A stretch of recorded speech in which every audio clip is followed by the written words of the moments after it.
Hello guys, আমি হলাম free fire pro player. দেখবেন এই পুরো স্কোয়াডটাকে আমি আজকে মারবো। এটা দেখার জন্য সাথেই থাকতে হবে, পুরো ভিডিওটা দেখতে হবে।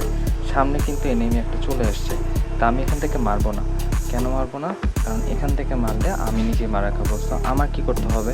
অন্য সাইড দিয়ে যেতে হবে। এটার জন্য আমি সোজা এখানে যাবো, আমার ডান সাইডে এনিমি মারবো। অলরেডি মেরে ফেলছি, দেখতেই পারতেছেন আমি কতটুকু প্রো। ওকে, এখন আমি হিল করবো এবং ওয়েট করব এখানে উপরে কোনো এনিমি আসে কিনা। এটাই হচ্ছে প্রফেশনালদের কাজ। প্রফেশনালরা ডিরেক্ট সামনে যা মানে না, অপেক্ষা করে, ধৈর্য ধরে। এটা হচ্ছে প্রফেশনালদের ট্যাকটিক্স। সো ওয়েট করতে হবে, দেখতে হবে এনিমি এখান থেকে আসে কিনা। তো আমরা দেখতে পেতেছি আসতেছে না। সো আমরা কী করবো? নিচে নেমে যাবো, যেহেতু 3টে ডাউন হয়ে গেছে, একটা মরে গেছে, 2টা ডাউন আর একটা অ্যালাইভ আছে। সো আমাদেরকে এখনই নিচে নেমে দৌড় দিতে হবে। অলরেডি আমাদের একটা টিমমেটকে মেরে ফেলছে ওরা। সো আমি এখন একা হয়ে যাচ্ছি। সো আমি যে রাশ করলাম, রাশ করে একটাকে ডাউন করে ফেলছি, মরেও গেছে। অ্যান্ড আরেকটাকে আমরা ডাউন করব।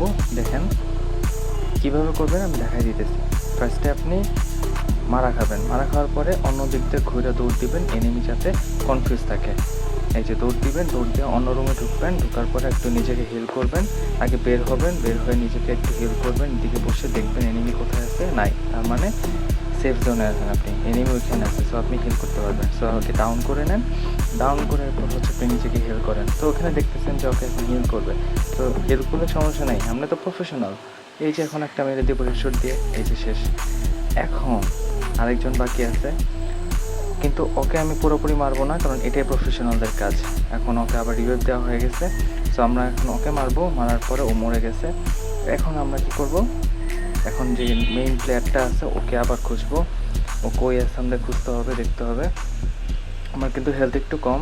সো এনিমিটা কিন্তু অলরেডি নিজেকে ফুল হিল আপ করে ফেলছে, অলরেডি চলে আসছে। হ্যাঁ, এই তো।